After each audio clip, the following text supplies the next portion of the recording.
Hello, aquarists. I had many videos on fish diseases and cases on freshwater fish, but today it's going to be about the marine fish, a case that I was presented by a fish hobbyist. And I will share my screen with you so I can show you what videos and other material I can share with you. It was a clownfish that was suffering with patches and damaged fins, and the hobbyist was, of course, concerned.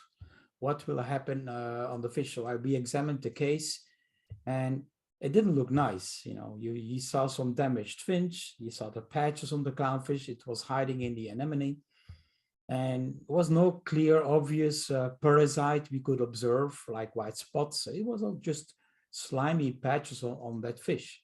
So as you can see here, and even they had some like bubbles here coming on the fish. See, that's also underneath the slime. Yes, what could that be? Here, the same clownfish. You can see it's not a good shape. It seems like the skin or the slime was damaged somewhere. And also there was like a bubble or a cloudy eye. So also the eye seems to have been damaged by a certain symptom. Could be maybe an air bubble that has been developing on that clownfish. Well, we examined the materials that were available in that aquarium, and the first thing we noticed that there was a small filter. The filter was rather small. It was working well, and there were some questions if there was air also sucking in. And we also asked if the hobbyist, how he was handling his filtering material.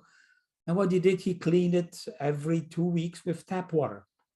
Very thoroughly, very neatly, very well cleaned, but too badly cleaned.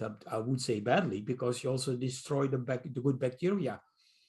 The good bacteria which are needed for the biofiltration, for decomposing the ammonia, the nitrite, and then developing, of course, in the nitrates. But the hobbyist was doing quite often water changes. Yes, that was luckily he was doing that to overcome a high nitrate level.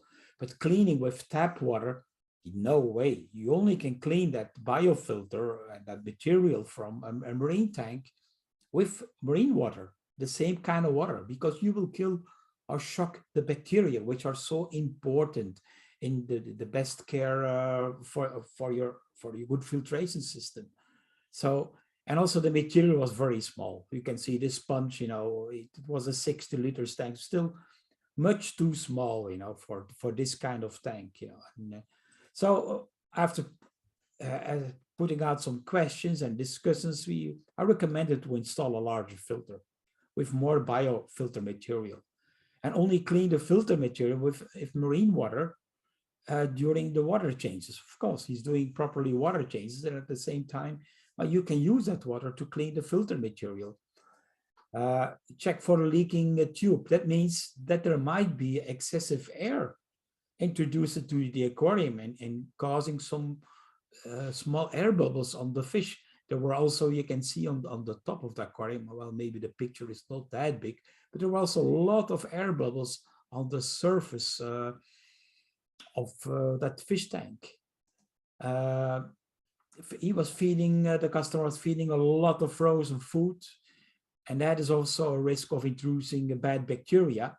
And that bad bacteria can have an impact on the intestine, on the microbiome, so that the intestine is not working properly, while we know that the gut or the intestine is an important part of the immune system.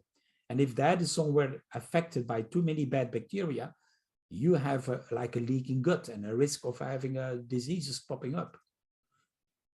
We recommended to feed during at least 10 days with our Dr. Bassleer Biosis Food Forte to regain the strength for the fish, to improve the immune system, because the Forte contained probiotica, the bacteria Pegiococcus, which are needed for a good digestive system. And we had the prebiotica, which are the yeast extracts, which are very helpful in developing a good microbiome in the culture. So this is a part of a special cage I got as a marine fish. since I don't work that often in the marine fish section, still I have once in a while some cases, and I try to present them to you in the future to please the marine aquarium hobbyist.